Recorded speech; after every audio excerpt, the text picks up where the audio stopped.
Hello everyone, let's make very healthy and delicious smoothie today. इसके लिए हमें जो इंग्रेडिएंट चाहिए, बनानास 6 बनानास लिए हैं, नेक्स्ट 1 मैंगो और बादाम लिए हैं। आपने बनानास और मैंगोस को पील ऑफ करके छोटे छोटे पीसेस में कट कर लेना है। आलमंड्स के साथ भी मैंने यही किया, इसको पीसेस में कट कर लिया। नेक्स्ट 1 ग्लास मिल्क चाहिए और 2 टेबलस्पून शुगर। अब इन तमाम इंग्रेडिएंट को मिक्सर में डाल देंगे। इनको अच्छे तरीके से ब्लेंड करना है।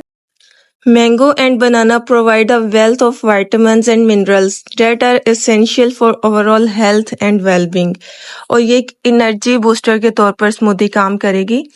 अब इस स्मूदी को आप ग्लासेस में सर्व कर लें।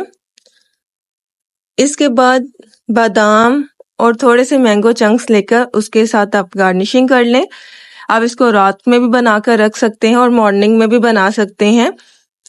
इसको आपने ब्रेकफास्ट टाइम में जो है वो सर्व करना है।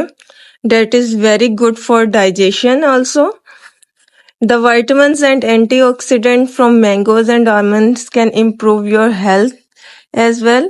और ये इस आपको जो है एक एनर्जी का एहसास देगा और आपको रिफ्रेश करने के लिए स्मूदी काफ़ी है। आई होप सो ये रेसिपी आपको पसंद आएगी। Thank you so much for watching this video.